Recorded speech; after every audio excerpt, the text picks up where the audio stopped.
2 acre मध्ये 87 quintal मका झाला। सर नमस्कार। नमस्कार। नानाजीराव बाबूराव पाटील। तर सर आपण आपल्या मुगाच्या प्लॉट मध्ये सध्या बसलेलो आहे। तुम्ही याला काय वापर केलेला आहे सर? काहीच नाही, काही खत न वापरता एवढी जबरदस्त क्वालिटी कशी तयार झाली? मी 3 वर्षापासून ते एसटी वैदिक वापरतोय ना। काय काय वापरलं होतं तुम्ही या क्षेत्रात? RMPH, कृषी अमृत आणि दाणेदार खत। अगोदर तोरीला वापरलं, 1.5 एकर लावलेली होती मी त्या वर्षी। बरोबर। तर ती 29 क्विंटल झाली होती मला 1.5 एकर। अच्छा।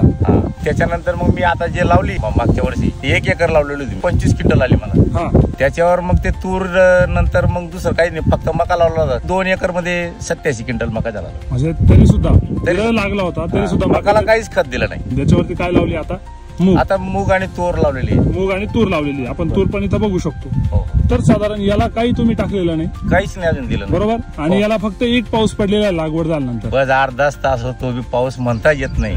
अच्छा, एवढ्या पावसावर ही जी काही मूग तुम्ही लावलेली माझ्या मते 1 महिना 1.5 महिन्याची झाली असत। जर आपण या मूग पिकाला आपलं शक्ती सम्राट मिरॅकल वैदिकचे दाणेदार खत जी आहेत आणि ह्युमस गोल्ड खास करून याचा जर तुम्ही वापर केला तर शेंगांची लांबी जी आहे ती चांगली होईल। दुसरी गोष्ट, याला जी शेवटच्या टप्प्यामध्ये किडीची समस्या असते ती कीड वगैरे काहीच पडणार नाही आणि तुमच्या पुढच्या पिकाला अजून त्याचा फायदा जास्त होईल, तुमची माती चांगली होईल। शेतकऱ्यांना तुम्ही काय संदेश द्याल? हे जास्त महाग आहे म्हणते खत। मग तुम्हाला महाग नाही वाटत? नाही। का बरं? नाही, ते महाग नाही, ते उलट स्वस्त आहे। ते उलट स्वस्त आहे? मला एक सांगा, एकदा तुम्ही टाकलं खत पुढच्या 3 पिकं येत आहे ना तुमची? धन्यवाद सर।